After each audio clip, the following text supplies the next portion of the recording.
Judas. Y oramos, buen Dios y Padre Celestial, una vez más delante de tu presencia, Señor, te damos la gloria y la honra, Señor. Padre Celestial, pedimos, Padre, que en esta noche, Señor, tú acomodes nuestros pensamientos, nuestros corazones, que estemos como un mismo hombre, un mismo espíritu, Padre Celestial. Y llevamos todo pensamiento obediente, cautivo, ante la obediencia de Cristo. Pasa el carbón encendido por mis labios, Padre Celestial, para que pueda comunicar tu palabra y que el pueblo la reciba con gozo. Padre, que podamos aprender de tu palabra. En el nombre poderoso de Jesús pedimos estas cosas. Amén y amén. Pero como de costumbre, vamos a hacer un corto repaso del punto número 6, el juicio judío. El juicio judío, Mateo 26, del versículo 57 hasta Mateo capítulo 27, versículo 2. Letra A, ante el Sanedrín. Mateo 26, del 57 al 68. Jesús sufrió dos juicios principales. Un juicio religioso ante los gobernantes judíos y un juicio civil ante las autoridades romanas. El relato de Juan del juicio judío, Juan 18:13, nos muestra que Jesús compareció primero ante el suegro de Caifás, Anás. El relato de Mateo comienza con la segunda etapa en casa del sumo sacerdote Caifás. Los miembros del Sanedrín privaron a Jesús de cárcel y de justicia, Isaías 53:8, negándole de todas las maneras un juicio justo. En su anhelo de librarse de Jesús, las autoridades judías no dudaron en quebrantar sus propias leyes. Finalmente, dos de los testigos falsos presentaron un embrollado relato de las palabras de Jesús: destruid este templo y en 3 días lo levantaré. Juan 2, del 19 al 21. Según los dos testigos, él había amenazado con destruir el templo de Jerusalén y luego reconstruirlo. En medio de estas acusaciones, Jesús no habló. Como una oveja que va delante de sus trasquiladores, está muda, tampoco él abrió su boca. Isaías capítulo 53, versículo 7. Entonces el sumo sacerdote le dijo: te conjuro, o sea, te impongo juramento por el Dios viviente, que nos digas si eres tú el Cristo, el Hijo de Dios. La ley de Moisés exigía que un judío testificase cuando fuese puesto bajo juramento por el sumo sacerdote, Levítico 5:1. Como judío obediente bajo la ley, Jesús respondió: así es como acaba de decir, y luego afirmó su condición de Mesías y su deidad de manera aún más explícita. Y además os digo que a partir de ahora veréis al Hijo del Hombre sentado a la diestra del poder y viniendo sobre las nubes del cielo. Realmente, en esencia, estaba diciendo: yo soy el Cristo, el Hijo de Dios, como lo has dicho. La reacción del sumo sacerdote, rasgando sus vestiduras, demuestra que comprendió que Jesús estaba afirmando igualdad con Dios. Juan 5:18. Rasgando sus vestiduras sacerdotales como señal de que el testigo había blasfemado. Entonces pregunta: ¿qué haremos con él? Y dicen: es reo de muerte. La segunda etapa del juicio terminó con los juristas golpeando y escupiendo al acusado y luego escarneciéndole para que emplease su poder como Cristo para identificar a sus asaltantes. No solo fue todo el proceso antijurídico, sino que además escandaloso. Letra B, negación de Pedro. Mateo 26, del 69 al 75. Mientras estaba sentado Pedro fuera en el patio, una joven se le acercó y le acusó de ser seguidor de Jesús. Pedro negó a Cristo y sintió vergüenza cuando fue llamado a reconocerle. Ya no era suficiente con una simple negativa. Esta vez la confirmó con juramentos y maldiciones, diciendo: no conozco al hombre, y cantó el gallo. El deprimido discípulo se acordó de lo que el Señor le había dicho y saliendo afuera lloró amargamente. Pedro, que lloró tan amargamente por negar a Cristo, nunca lo volvió a negar, sino que lo confesó a menudo, aún frente al peligro. Letra C. Sesión de la mañana en el concilio. Mateo 27, del 1 al 2. La tercera etapa del juicio religioso tuvo lugar ante el Sanedrín por la mañana. No debía completarse ninguna causa en el mismo día en que se había iniciado, excepto si el acusado quedaba absuelto. Estaba ordenado que pasase una noche antes de pronunciar el veredicto. Los juicios nocturnos, sin embargo, debido a que los juicios nocturnos eran irregulares, convocaron una reunión por la mañana para darle validez legal a su veredicto. Bajo la autoridad romana, los gobernantes judíos no tenían autoridad para aplicar la pena capital. Por eso ahora los vemos apresurando a Jesús ante Poncio Pilato, el gobernador romano.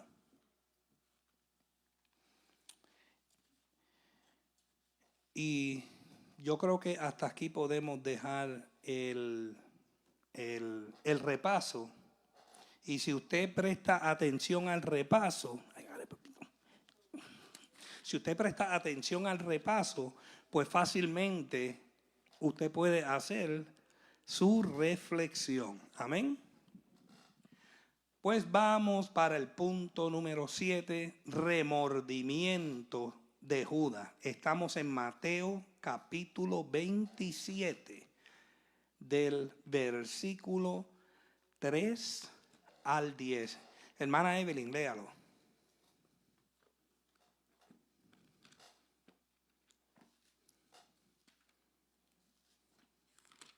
Muerte de Judas.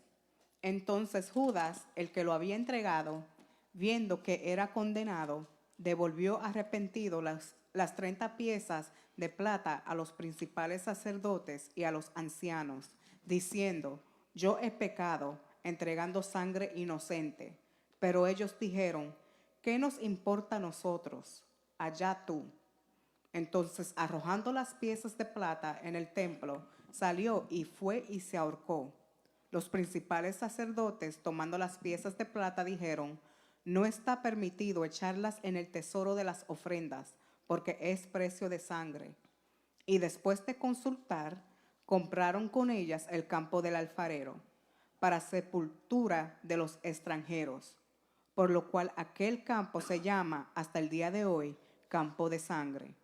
Así se cumplió lo dicho por el profeta Jeremías, cuando dijo: tomaron las 30 piezas de plata, precio del apreciado, según precio puesto por los hijos de Israel, y las dieron para el campo del alfarero, como me ordenó el Señor. Amén. Gracias, hermana Evelyn.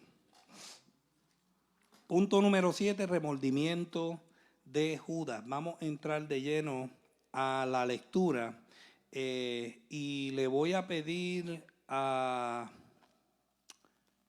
¿Quién yo no he escuchado hace tiempo? Pastor Wilson, léase los primeros 3 párrafos.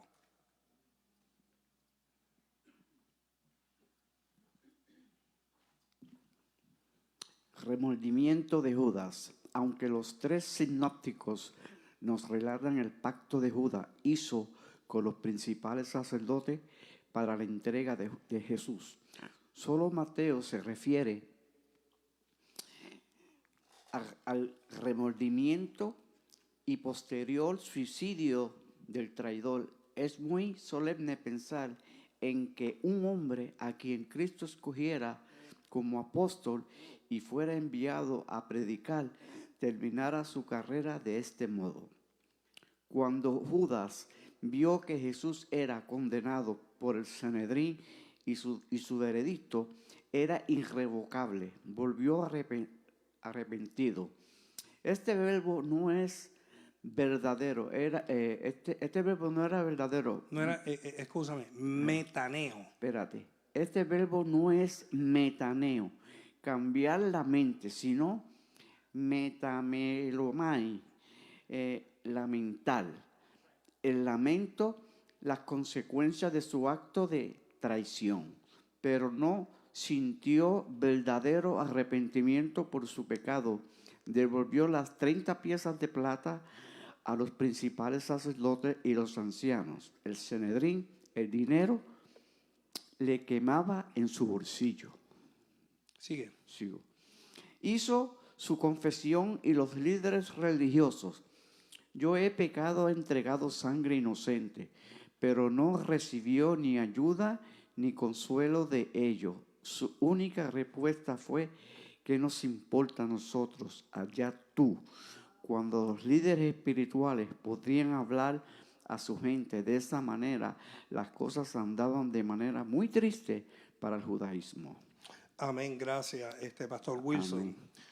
Judas, dándose cuenta de que había pecado entregando sangre inocente, ofreció devolver el dinero a los principales sacerdotes y a los ancianos.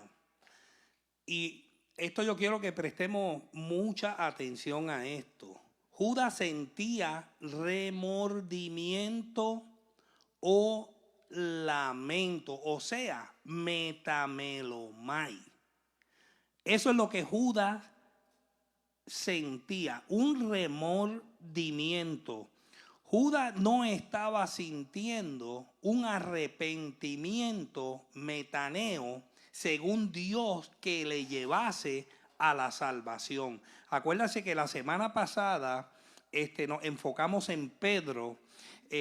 Pedro sí sintió este arrepentimiento metaneo, porque la acción de Pedro lo llevó a arrepentirse y a un cambio de mente. Él cambió totalmente. Aún viéndose, cuando leemos la escritura más adelante, aún él viéndose en peligro de muerte, Pedro no negó jamás ni nunca a su maestro o a su Señor. Entonces aprendimos en las lecciones anteriores que Judas no llamaba al Señor Señor. Los otros 11 lo llamaban Señor. O sea, admitían que era el Señor de su vida. Judas era diferente. Él lo llamaba maestro. Y tal vez los comentaristas dicen que tal vez Judas prácticamente no se había convertido a Cristo de lleno. Judas estaba con Cristo por los beneficios. O sea, Judas todavía tenía en su mente que Cristo, y estoy hablando antes de la negación, Judas todavía tenía en su mente que este iba a ser un Mesías, que iba a ser el hijo de David, guerrero, que venía a desplazar o a derrocar el imperio romano y que iba a establecer a el pueblo de Israel como reino perpetuo. Pero mire dónde está el problema aquí. Judas estaba mirando al Mesías con unos ojos carnales. No estaba mirando al Mesías con unos ojos espirituales. Y esto fue lo que lo llevó a traicionar al maestro. Y vamos a ver un poquito más adelante lo que sucede. ¿Por qué? Porque Judas tenía su mente fijada en lo terrenal.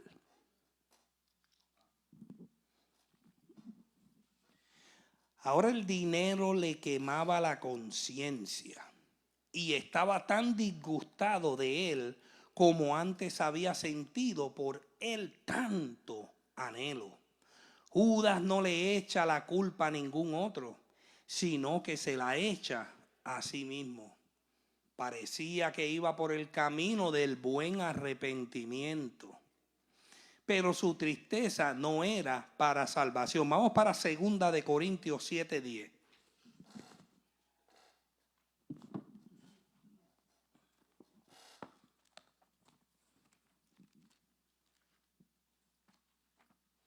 Segunda de Corintios 7:10. Papito, si lo tienes, léelo.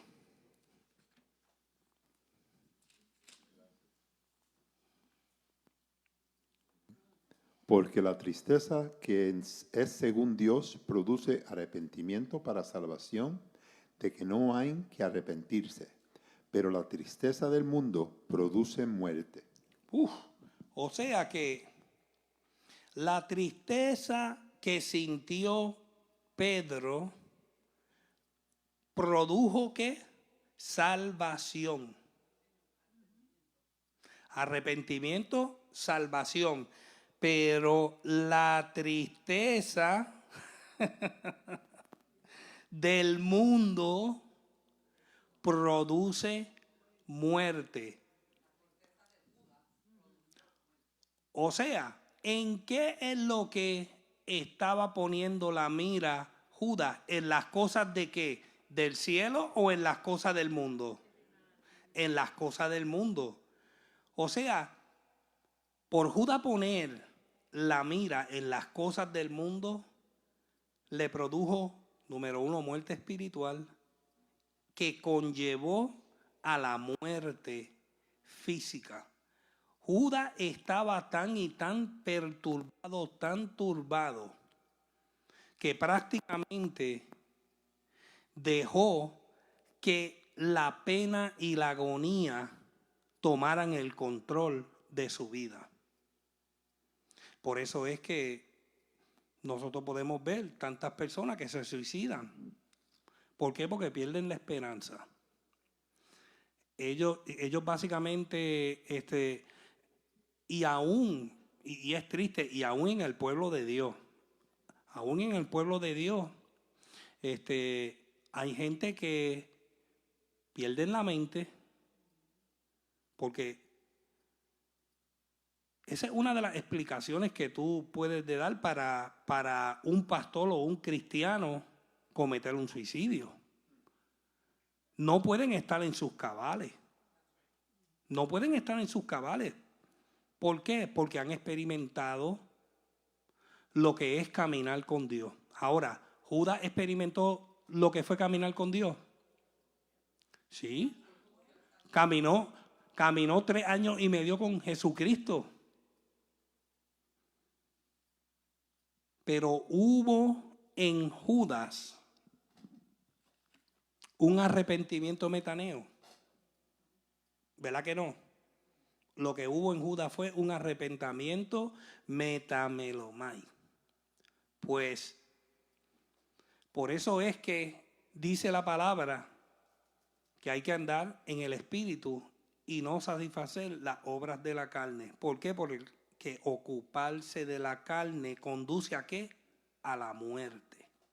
Amén. Confesó, pero no ante Dios, sino ante los hombres. No dijo como el hijo pródigo en Lucas 15:21, Padre, he pecado contra el cielo y en contra de ti. O sea, Judas se arrepintió en frente de los sacerdotes. Pero esos líderes religiosos, Dios mío, con razón Jesús le llamaba generación de víboras. ¿Qué fue? Vamos para Beacon. ¿Qué fue lo que los líderes religiosos le dijo? ¿Qué nos importa a nosotros? Le dijo, allá tú. Imagínense si los pastores de Casa de la Fe le dijeran así a la gente. ¿Qué me importa a mí? Allá tú.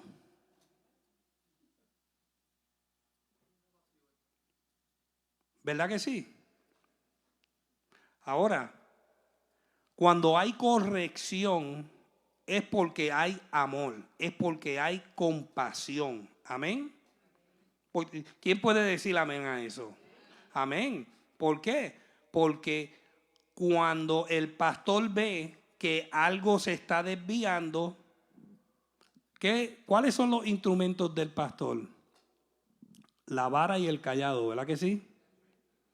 Pues entonces, tú tienes que coger el micrófono,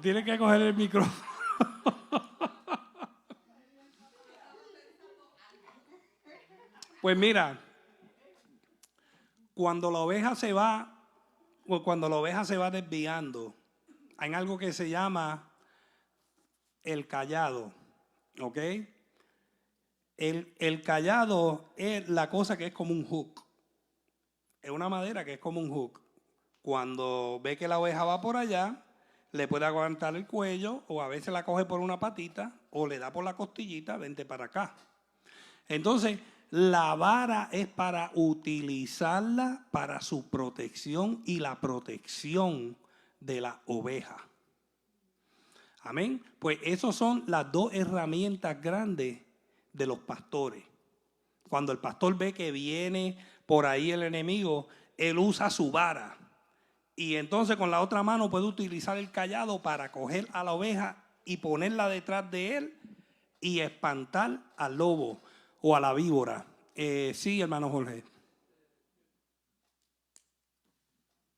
Yo quería decirle esto ahorita.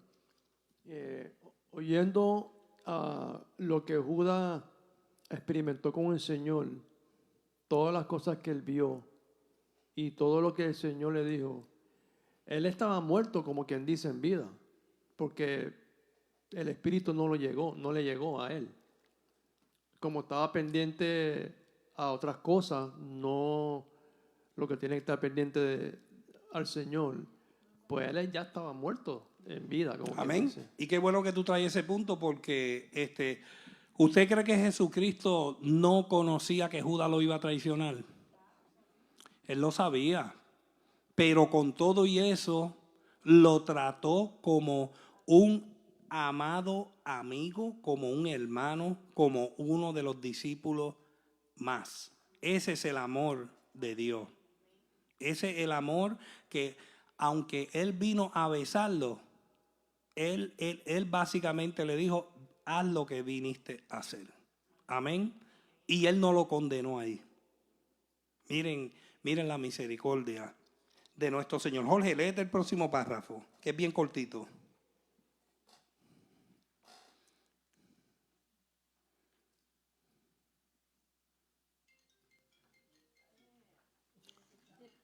¿Dónde me perdí? ¿Dónde es? ¿Dónde va? Oh. Judas no pudo soportar más la vista de su mal habida ganancia. Literalmente, habiendo arrojado las piezas de plata en el santuario, el recinto interior del templo donde solo los sacerdotes podían entrar, salió y se ahorcó. Wow, qué acción. En su desesperación, Judas arrojó las piezas de plata en el templo donde solo los sacerdotes podían ir. Y luego se fue y se suicidó. Comparando esta narración con Hechos 1:18. Vamos para Hechos 1:18.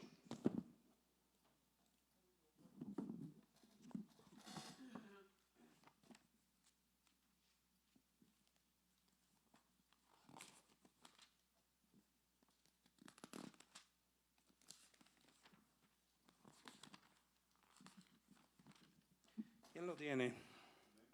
Léelo, papito. Este, pues, con el salario de su iniquidad, adquirió un campo y cayendo de cabeza, se reventó por la mitad y todas sus extrañas se derramaron. Amén.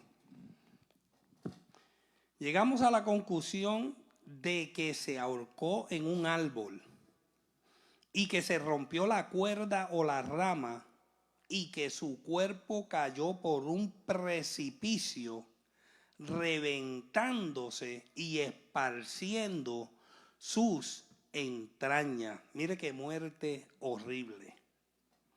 Él mismo ejecutó su sentencia de muerte. Por eso es que la palabra dice bien claro: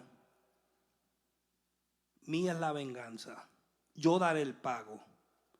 ¿Por qué? Porque cuando nosotros tomamos la ejecución de Dios en nuestras propias manos, ¿qué es lo que podemos hacer? Dañarlo todo. Y la pastora Yarolin, ella es una de las personas que más claro puede hablar de eso. Amén. Pero Judas tomó la justicia y se quitó su propia vida. Se tomó la justicia por su mano en vez de acudir por la fe al tribunal de Dios, que confiere justicia al pecador arrepentido en virtud de la expiación de Cristo. Alguien búsqueme 2 Corintios 5:21, pero en la nueva traducción viviente, no Reina Valera.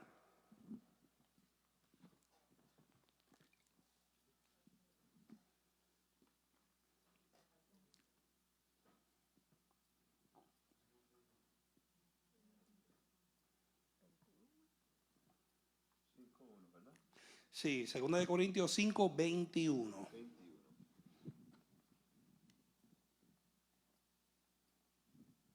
¿Arranco? Sí. Pues Dios hizo que Cristo, quien nunca pecó, fuera la ofrenda por nuestro pecado, para que nosotros pudiéramos estar en una relación correcta con Dios por medio de Cristo. Amén. Amén. O sea que si Judas hubiese tenido un arrepentimiento metaneo, la expiación de Cristo hubiese sido propicio para él. Pero él decidió tomar esa justicia por su mano y terminar su vida. Sigue Jorge Molina, la lectura.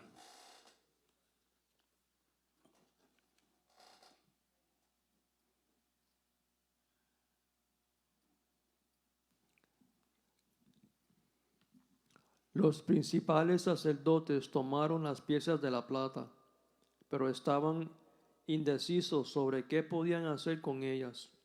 No podían usarlas en el templo porque era precio de sangre. Tuvieron una reunión y decidieron que con ese dinero comprarían el campo del alfarero. Así dice el griego, lo que puede sugerir que era un lugar bien conocido cerca de Jerusalén.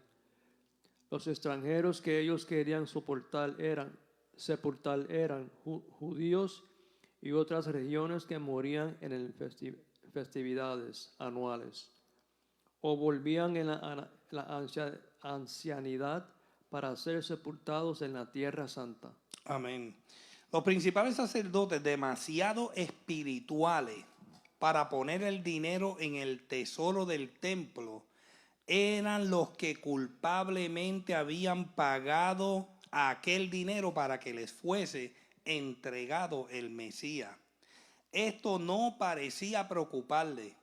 Como había dicho el Señor, ellos limpian el exterior del vaso, Mateo 23, 25, pero por dentro estaba todo lleno de engaño, traición y homicidio.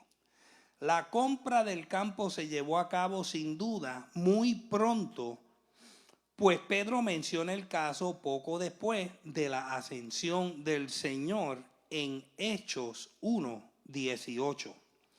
Para mostrar la hipocresía de los principales sacerdotes y de los ancianos, sienten escrúpulo de echar el dinero en el corbán o el tesoro del templo por ser precio de sangre. Aún una vez más colaban el mosquito y tragaban el camello. Mateo 23, 24.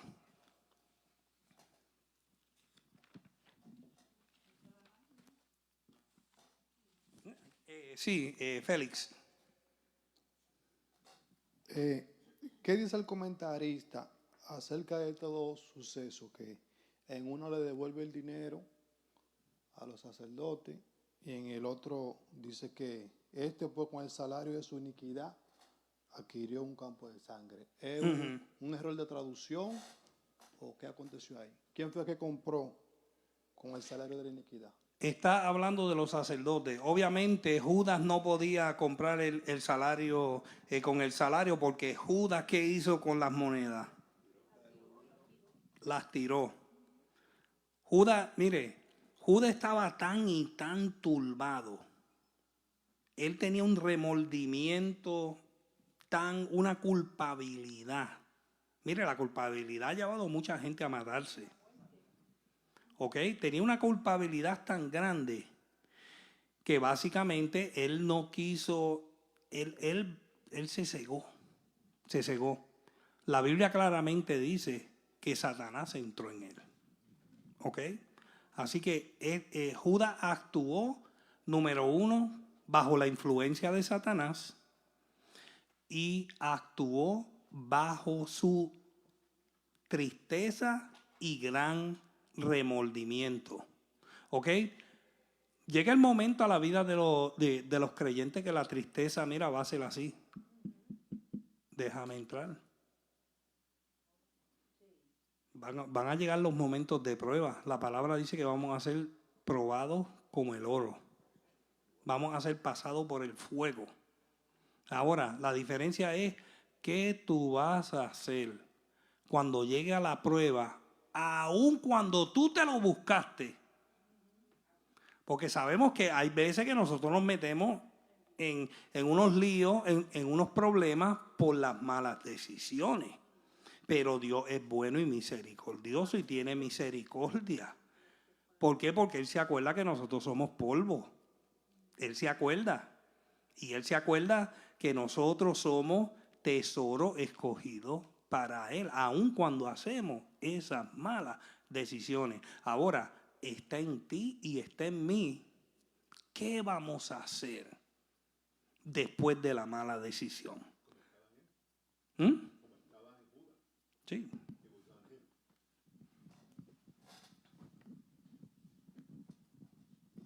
Como usted está diciendo que está en nosotros hacer las decisiones.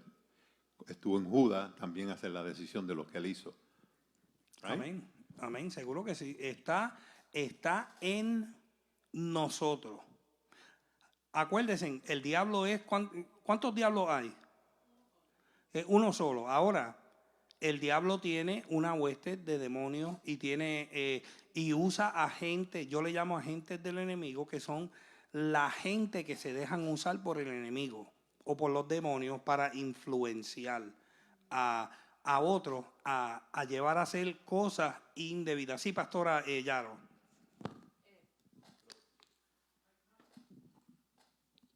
El enojo fue grande de parte de Judas. Y ahí es donde está el peligro, porque el enojo causó remordimiento y no arrepentimiento. Porque a veces las cosas no te salen como tú quieres y no quieres dar tu brazo a torcer y te enojas y llega a esta etapa. Amén, seguro que sí. Y Judas, mire, Judas tenía un enojo embotellado por dentro, porque Judas lo que estaba pensando era en una posición política, en una posición política.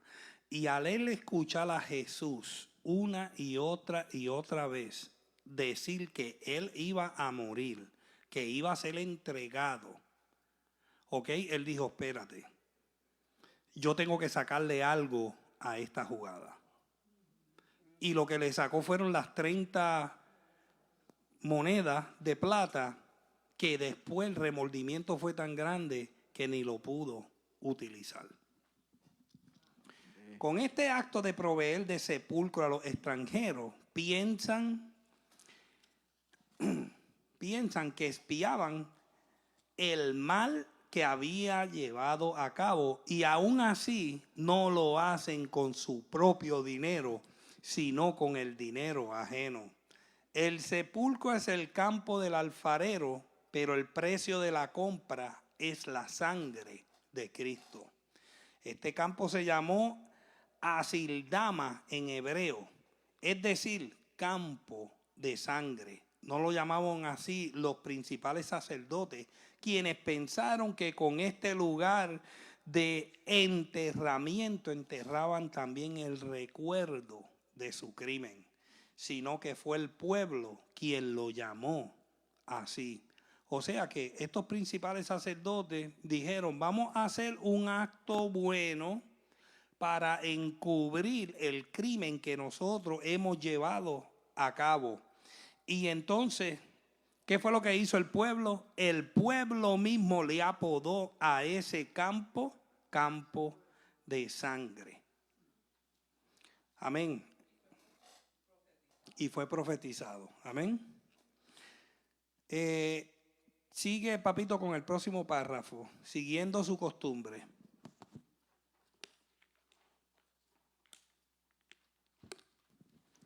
Siguiendo su costumbre, Mateo cita una profecía del Antiguo Testamento, se atribuye a Jeremías. Al leer en voz alta nombres prominentes del Antiguo Testamento, mencionados en el Nuevo, siempre debe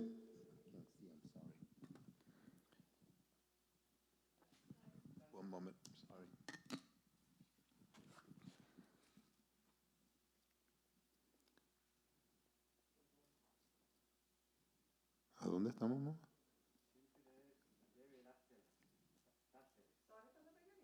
Ok. Yeah. Siguiendo su costumbre, Mateo cita una profecía del Antiguo Testamento.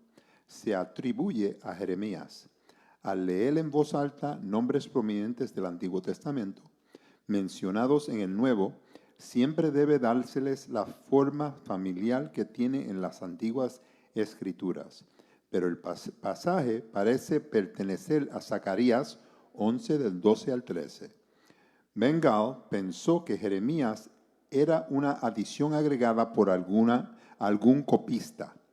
Juan Wesley, que dependía fuertemente de Hinoman, de Bengal, para sus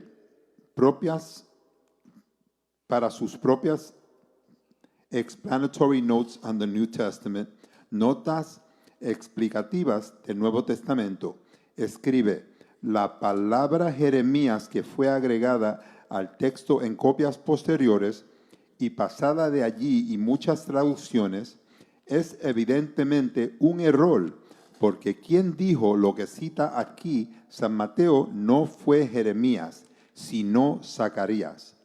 Lo mismo comenta Adam Clark: es muy posible que la versión original fuera vía tu profetú, por el profeta, y que no se mencionara ningún nombre.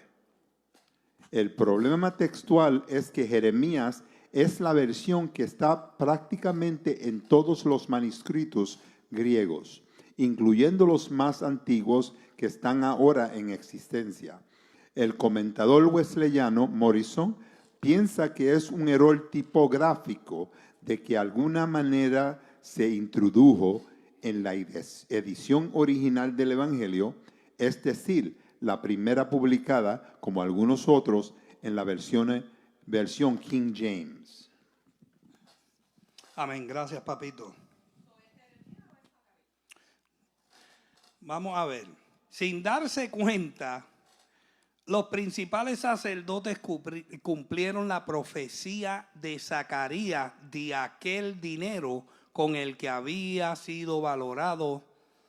Judas sería empleado para hacer una compra a un alfarero. Vamos para Zacarías capítulo 11, del 12 al 13. Zacarías capítulo 11, del 12 al 13. Si lo tienes, Ari, lo puedes leer.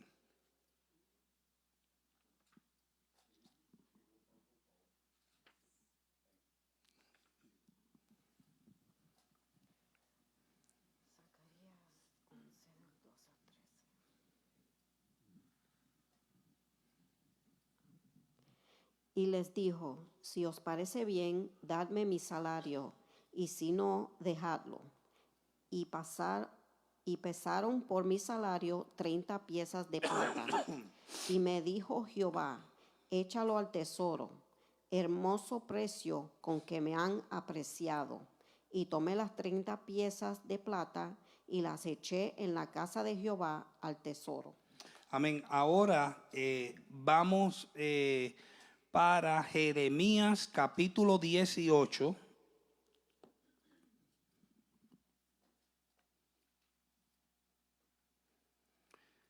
Del 2 al 12. Pues entonces, Virgen, tú estás aquí, ¿verdad?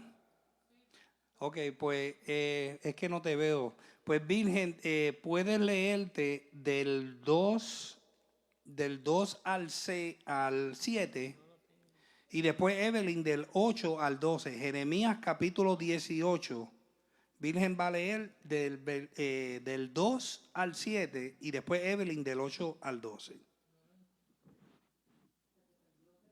Sí, se me perdió Jeremías.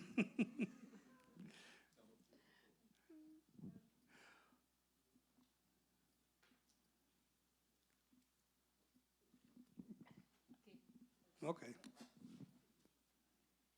Levántate y vete a la casa del alfarero, y allí te haré oír mis palabras. Y descendí a casa del alfarero, y he aquí que él trabajaba sobre la rueda. Y la vasija de barro que él hacía se echó a perder en su mano, y volvió y la hizo otra vasija, según le pareció mejor hacerla. Entonces vino a mí palabra de Jehová diciendo, ¿no podré yo hacer de vosotros como este alfarero, oh casa de Israel? Dice Jehová. He aquí que como el barro en la mano del alfarero, así sois vosotros en mi mano, oh casa de Israel. En un instante hablaré contra pueblos y contra reinos, para arrancar y derribar y destruir. Pero si esos pueblos se convirtieren de su maldad contra la cual hablé, yo me arrepentiré del mal que había pensado hacerles, y en un instante hablaré de la gente y del reino para edificar y para plantar. Amén. Hermana Evelyn.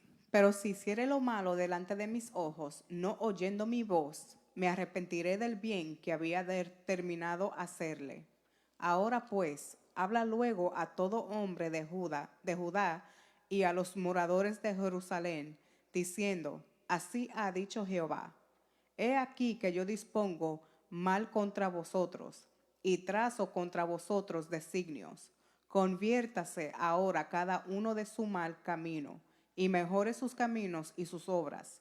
Y dijeron, es en vano, porque en pos de nuestros ídolos iremos y haremos cada uno el pensamiento de nuestro malvado corazón.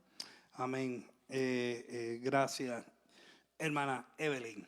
Mateo asigna esta profecía a Jeremías, aunque evidentemente procede del libro de Zacarías.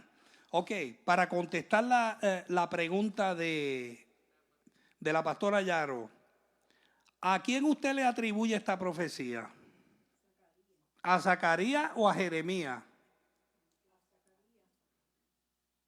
¿Quién dice Zacarías?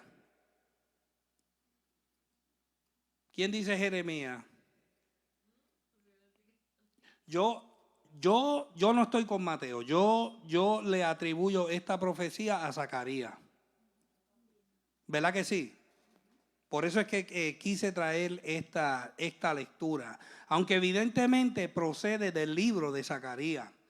Probablemente asigna esta cita a Jeremías. Y escuche esto es un dato importante. Porque aquel profeta encabezaba el rollo profético que empleaba según el antiguo orden preservado en muchos manuscritos hebreos y conocido en la tradición talmúdica, aunque generalmente se admite que era Isaías el primero, según aparece en la Biblia hebrea. Ahora volvemos a una de las lecciones primeras que estudiamos. ¿Para quién el libro de Mateo fue escrito?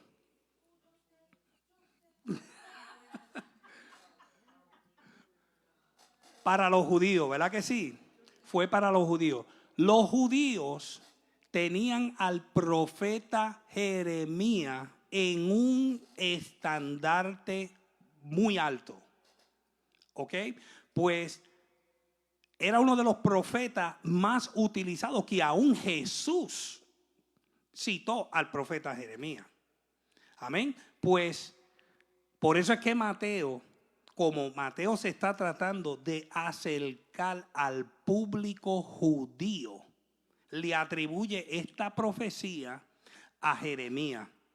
Pero cuando tú miras la profecía de Zacarías detenidamente, no hay comparación. Está bien claro en Zacarías, porque habla hasta de las 30 monedas de plata, donde Jeremías no. Dicen por ahí que Jeremías lo habló y Zacarías lo escribió. Pero no hay prueba de eso. Amén. Amén. Acuérdense que los judíos siguen el Talmud, pero ellos también siguen la tradición judaica. ¿Ok? Por eso no permita que esto los confunda. Los judíos solían decir, el espíritu de Jeremías, y aquí es lo que dice la pastora Yaro, estuvo en Zacarías. Sea como fuere, lo cierto es que la profecía se cumplió al pie de la letra en todos sus detalles en Jesucristo. Amén. Pues aquí, ¿alguien tiene alguna pregunta o algún comentario? Sí, pastora.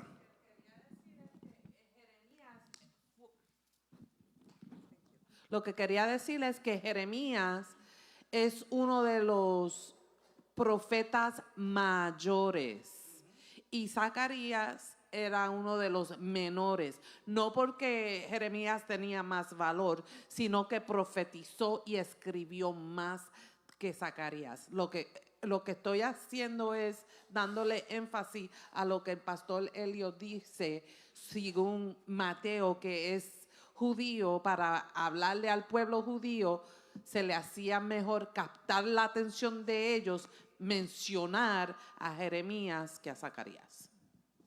Amén. Ok, ahora vamos a entrar al punto número 8. Estamos en Mateo, capítulo 27, del 11 al 31. Vamos a empezar con letra A, Jesús ante Pilato, Mateo 27, del 11 al 14. Luis, si quieres leer esto, lo puedes leer. En Mateo 27, del 11 al 14. Jesús ante Pilato, condenado por los judíos. Es un pleito modelo de nulidad. Cristo ahora estaba en pie delante del gobernador. Los tres sinópticos presentan a Pilato. Luis, tú estás en la Biblia, Mateo 27, del 11 al 14. Sí, la Biblia.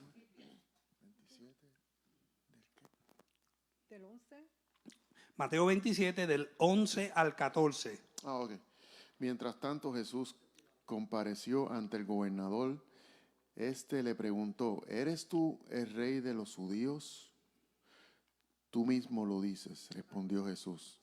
Al ser acusado por los jefes de los sacerdotes y por los líderes religiosos, Jesús no contestó nada. Sigue. ¿No oyes lo que declaran contra ti?, dijo Pilato. Pero Jesús no contestó ni a una sola acusación, por lo que el gobernador se llenó de asombro. Ahora bien, durante la fiesta... No, hasta ahí, gracias, Ok. Luis. Ok. Punto número 8. Hermana Marilyn, léase los primeros 2 párrafos. El juicio romano. Jesús ante Pilato, condenado por los judíos en un pleito modelo de nulidad. Cristo ahora estaba en pie delante del gobernador. Los tres sinópticos presentan a Pilato preguntando: ¿eres tú rey de los judíos? Y en los tres el maestro da la misma respuesta: tú lo dices. Neil dice que esto simplemente implica verbalmente estás en lo cierto, pero la verdad está más allá de tu comprensión. ¿Sigo? Sí. Acusado por los dirigentes judíos, Jesús nada respondió. El silencio con el que hizo frente a la acusación, a las acusaciones y a la próxima pregunta de Pilato es la de la misma categoría que el que encontramos en Mateo 26, 62 y siguiente. Legalmente podía ser tomado como una confesión de culpa, por de hecho produjo una sensación de malestar en el juez. Caifás, manejando el asunto para extraer una confesión, Pilato hizo una serie de atentados para desenredar al prisionero y también a sí mismo. Pilato se maravilló ante el perfecto equilibrio de Cristo. Amén. Los verdaderos agraviados de los judíos contra Jesús eran religiosos. Y fue sobre esta base que lo juzgaron. Pero los cargos religiosos no tenían peso en el tribunal de Roma. Sí, Molina. Ahí Jesús usó sabiduría porque él dijo: déjame quedarme callado porque yo cuando digo la verdad me quieren acusar. Imagínate esas preguntas, ya yo sé por dónde vienen. Sí, seguro, pero ya estaba profetizado en Isaías 53. Si usted se lee el capítulo de Isaías 53, dice que él enmudeció y no abrió su boca. Sí, Pastor Ayano. Pero sí habló. Sí. Pero sí habló. Tú lo has dicho. Le dijeron: tú eres fulano, y él le dice: tú lo dijiste. En otras palabras, lo que yo no lo dije, lo dijiste yo no lo dije, tú. lo dijiste tú, y lo que tú estás hablando es la verdad. Y lo que estás hablando es la verdad, porque en ese momento Pilato tenía a la verdad enfrente de él. Amén. Y por eso quedó asombrado, Y ahí él decidió: no voy a hablar más porque ellos no tienen nada en contra de mí. Uh-huh. Excelente. ¿Dónde estoy?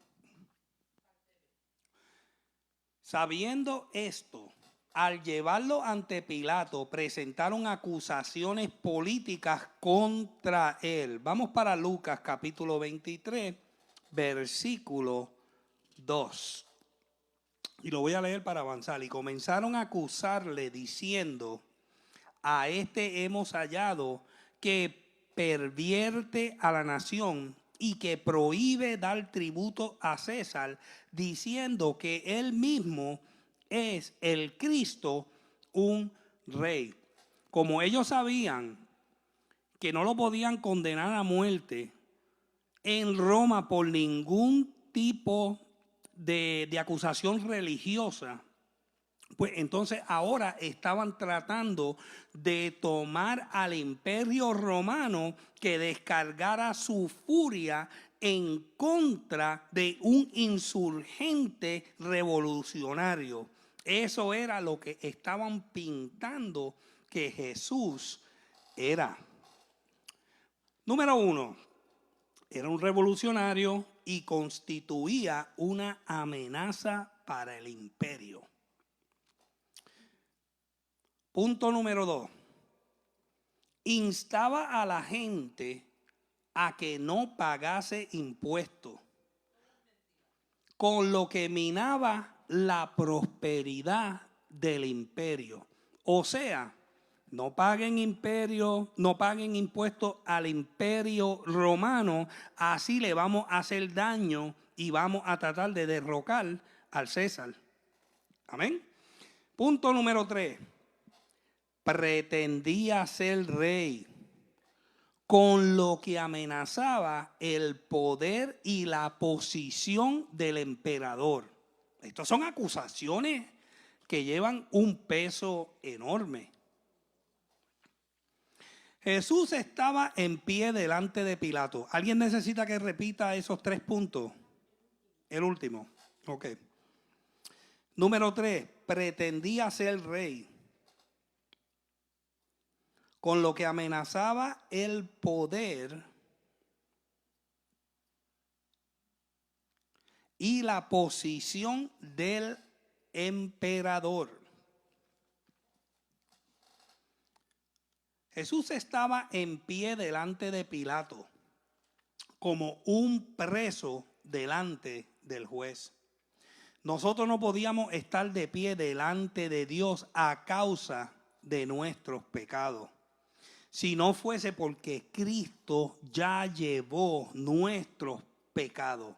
Y papito lo acaba de leer en 2 Corintios 5, 21. Él fue procesado para que nosotros fuéramos absueltos. En el Evangelio de Mateo oímos a Pilato interrogándolo acerca de que si pretendía ser rey. Al preguntarle si era el rey de los judíos, Jesús respondió lo que dijo la pastora: ¿tú lo dices? Esto provocó un torrente de insultos y calumnia de parte de los gobernantes judíos.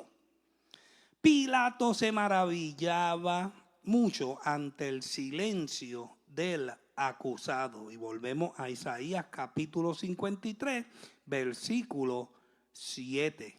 Enmudeció y no abrió su boca. No iba a dignificar ni una sola de aquellas acusaciones con una respuesta. Probablemente el gobernador nunca había visto a nadie callado ante tal ataque. Sí.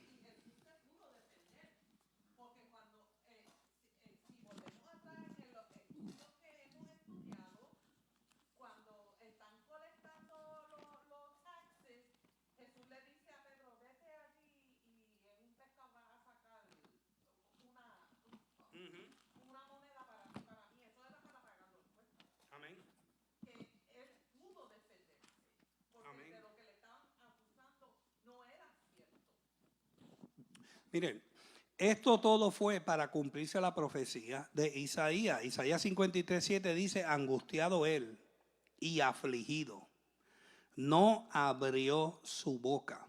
Como cordero fue llevado al matadero, y como oveja delante de sus trasquiladores, enmudeció y no abrió su boca.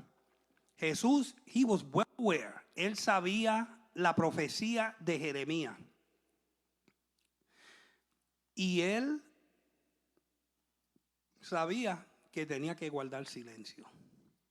Porque la palabra dice: el cielo y la tierra pasarán, mas mi palabra no pasará. O sea, que por más que Jesús tuviera ese impulso humano, porque él era 100% humano, él también era 100% Dios. ¿Ok?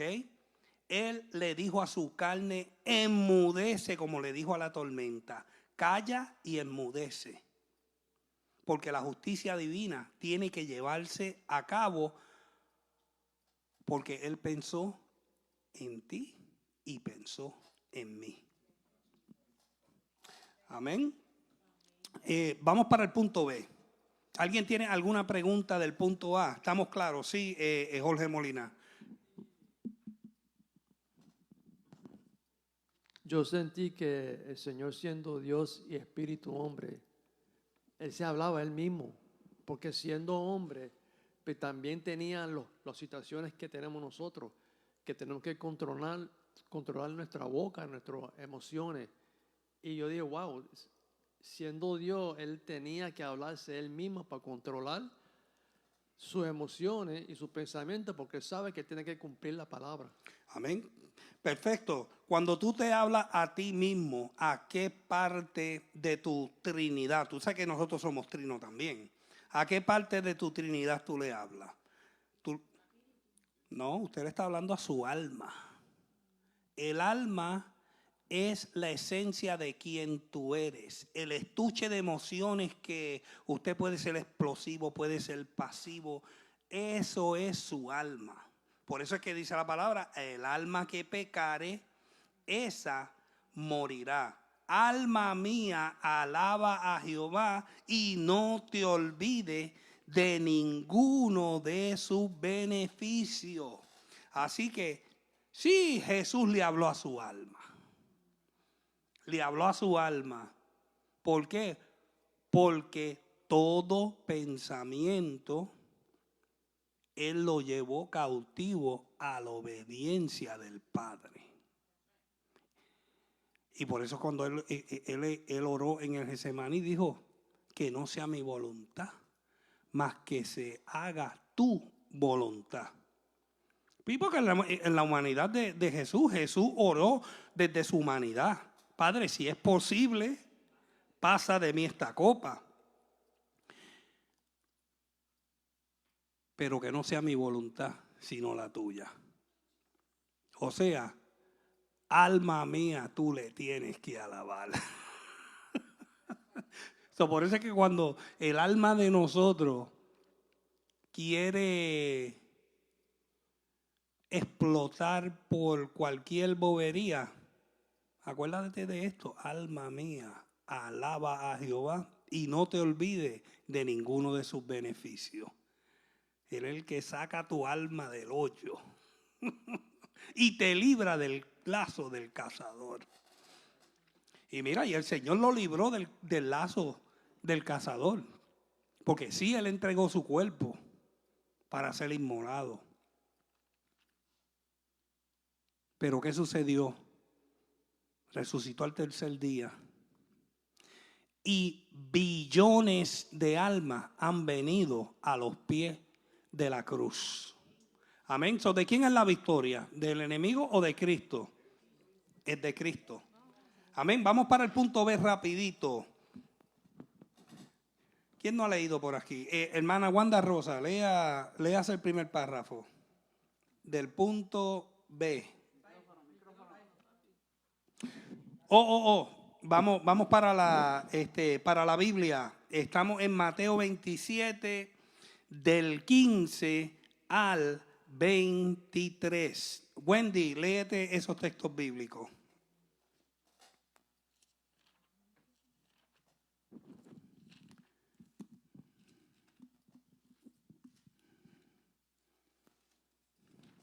Ahora bien, en el día de las fiestas acostumbraba el gobernador soltar al pueblo un preso, el que quisiesen, y tenían entonces un preso famoso llamado Barrabás.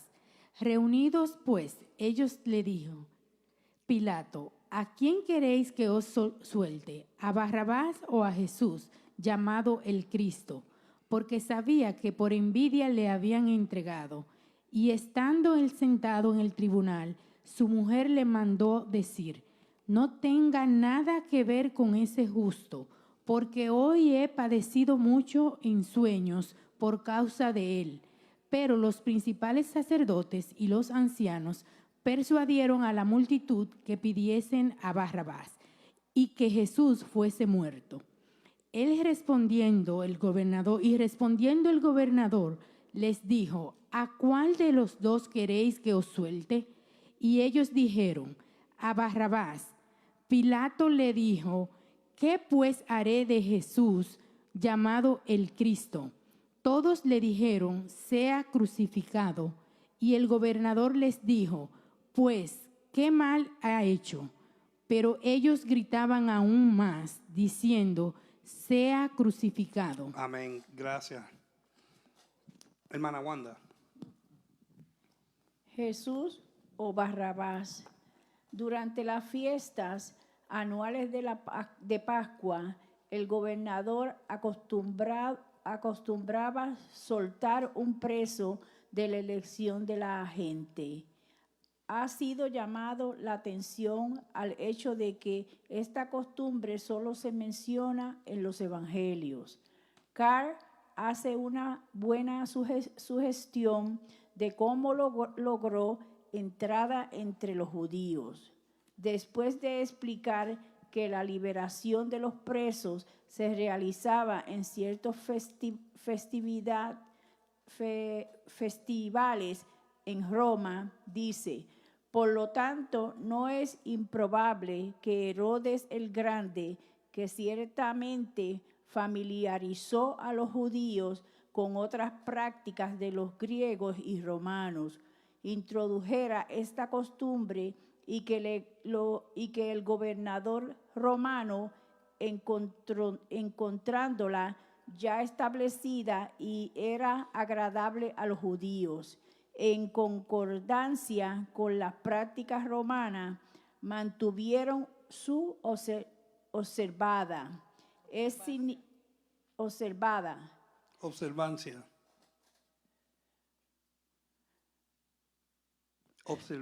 En la mía dice observada. Es significativo que Pilato le dijo: ¿tenéis la costumbre? Sigue.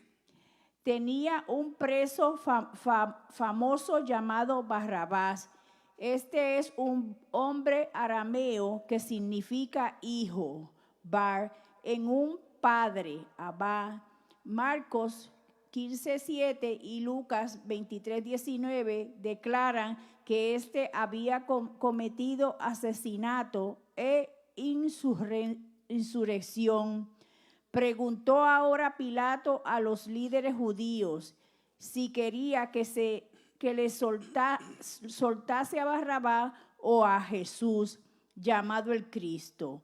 Es obvio que el gobernador esperaba que preferiría al inocente profeta que estaba entre ellos y no al peligroso criminal. Sabía que el odio que profesaba el Jesús se debía a la envidia. Esto debería haberlo impulsado a librar a Cristo. Se agregaba a esto un mensaje enviado por su esposa, relatando solo por Mateos, en el que ella le urgía: ten cuidado de no tener nada que ver con ese justo. Lenski hace este comentario. En su sueño Jesús aparece completamente inocente y el sueño quizás le sugirió que Pilato podía entrar al borde de condenar a ese hombre justo.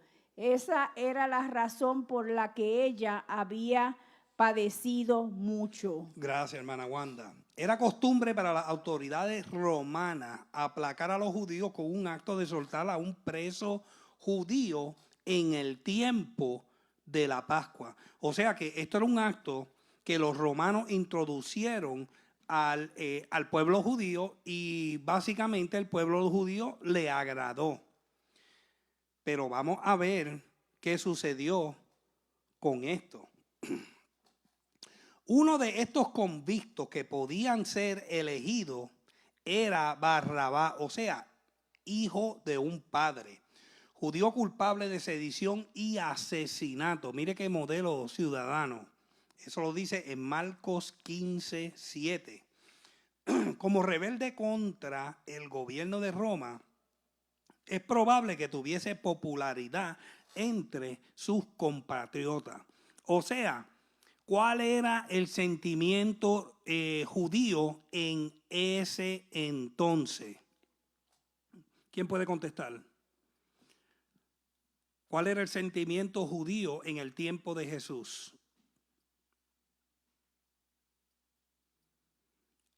Pastora, ok, era un sentimiento totalmente nacionalista. Era un sentimiento que ellos odiaban al pueblo romano porque el pueblo romano los tenía bajo yugo de servidumbre. Una de las cosas más terribles que el pueblo romano hacían era que no le permitían a ellos hacer justicia. Entonces ellos, si querían matar a alguien, tenían que ir delante del gobernador romano. Estaban bajo la sombrilla, en inglés se llama bajo the umbrella, la sombrilla del gobierno romano en todo su apogeo. O sea que ellos no eran un gobierno autónomo. Ellos se debían al imperio romano.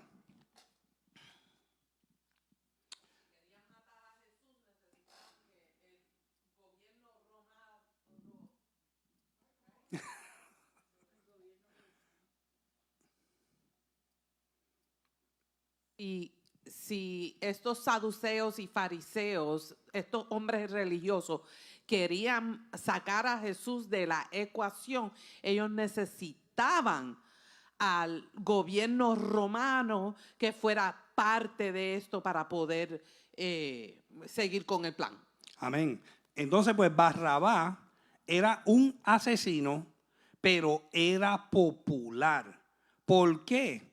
Porque Barrabás era un rebelde en contra del imperio romano. Y los judíos, aunque Barrabás era un asesino, lo veían como un héroe. Porque fue uno que tenía agallas para imponerse en contra de los tiranos romanos. Estamos claros en eso, ¿verdad? Pues ahora podemos ver cuál era la polémica aquí.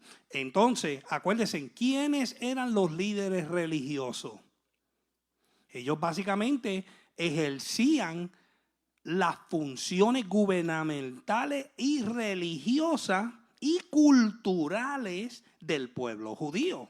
Pues obviamente los líderes religiosos, los fariseos, los saduceos, aún los escribas, tenían mucha influencia sobre el pueblo judío. Entonces, pues el trabajo del pueblo judío era agitar al pueblo judío y despertar ese sentimiento nacionalista para que liberaran a Barrabás.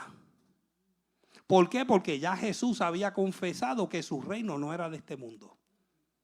Y para ellos eso era una afrenta terrible. Vamos a seguir. De modo que cuando Pilato les hizo escoger entre Jesús y Barrabás, clamaron por la libertad de Barrabás. Pilato daría por supuesto que Jesús sería el favorecido, pues estaba convencido de la inocencia de Jesús y de la malicia y envidia de los acusadores. Mientras Pilato multiplicaba sus esfuerzos para soltar a Jesús, un comunicado enviado por su esposa le confirmó en su resistencia a condenar a Jesús. Esto representaba un honorable testimonio a favor de Jesús al llamarle justo precisamente cuando era procesado como un criminal. La mujer de Pilato había tenido un sueño muy perturbador acerca de Jesús. ¿Usted cree que Pilato lo quería condenar? Pilato no lo quería condenar. Él no lo quería condenar. Pero para congraciarse, para no perder su posición, hizo lo que el pueblo le pidió que hiciera. Vamos a continuar la lectura. ¿Alguien tiene alguna pregunta o algún comentario? ¿Estamos claros? Si no, vamos a continuar la lectura. Virgen, léete los próximos 2 párrafos.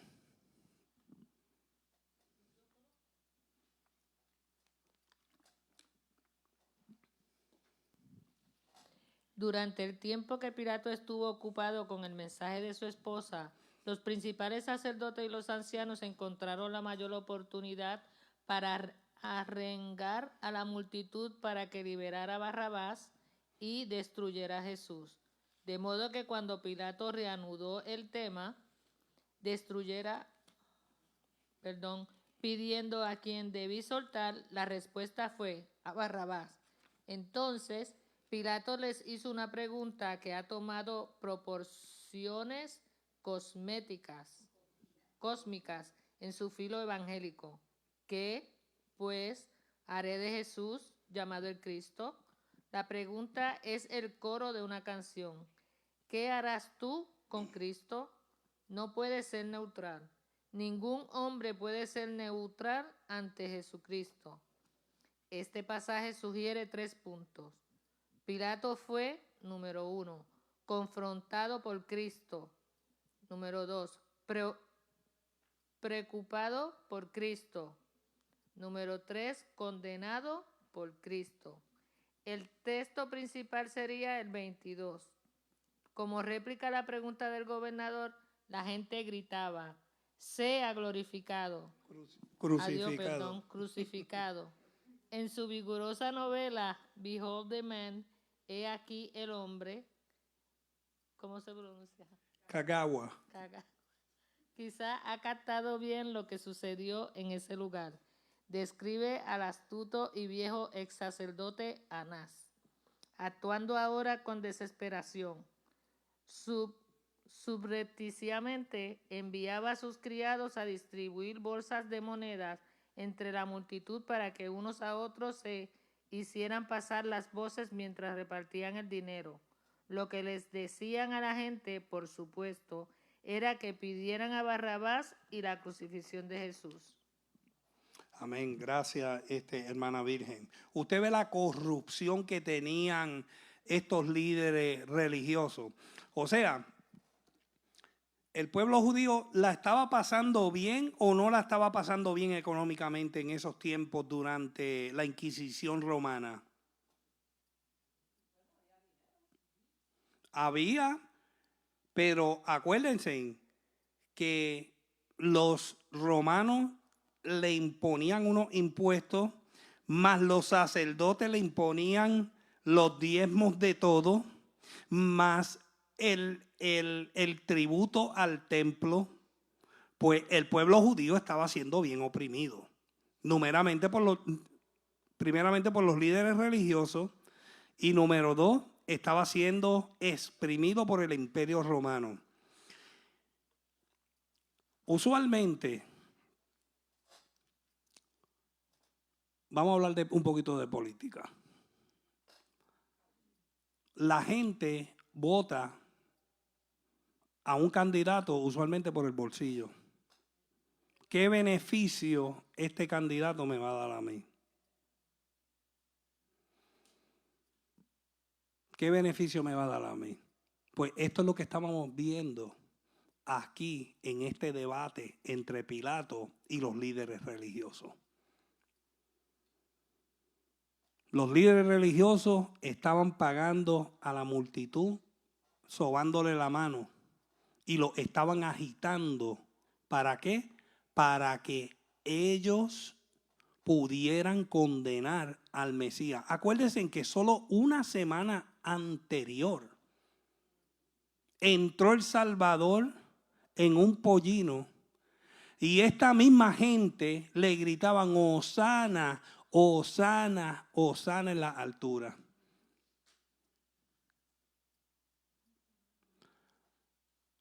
Como todo puede cambiar en 5 o 6 días.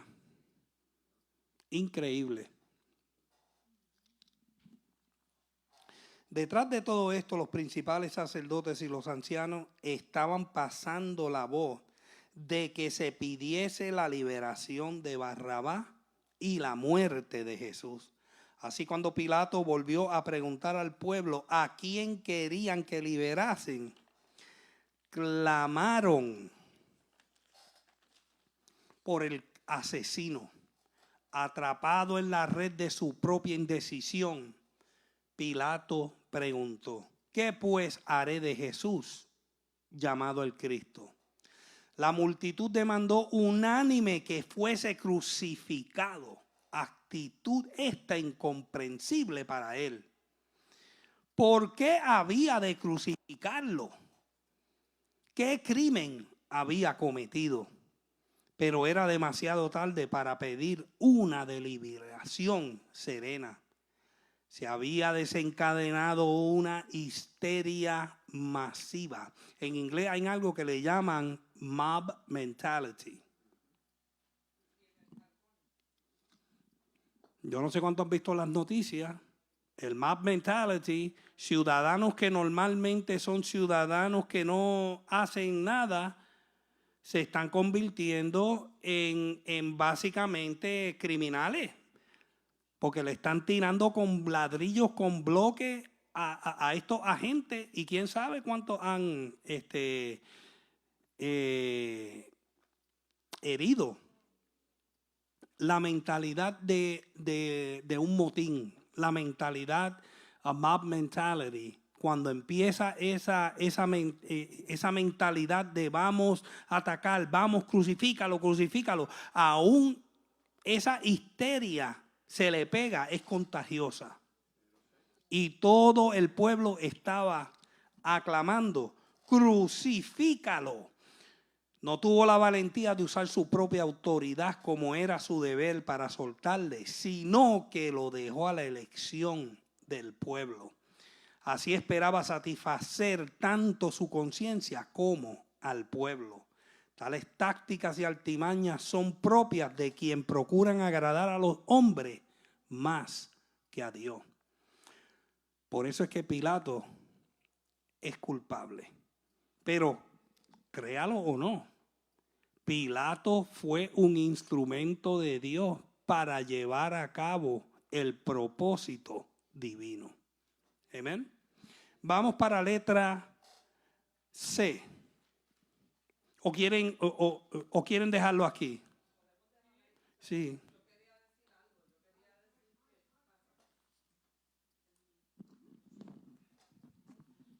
Yo quería decir que todos somos Barrabás. Todos somos Barrabás. Y de la misma manera que Barrabás fue suelto en ese momento, nosotros fuimos salvos del pecado porque Jesús fue entregado. So, en un momento dado, todos hemos sido Barrabás. Amén. Amén. Gloria a Dios. Y si alguien tiene alguna pregunta o algún comentario, si no, pues vamos a culminar este estudio y nos veremos con el favor de Dios el domingo. El hermano Papito con nosotros.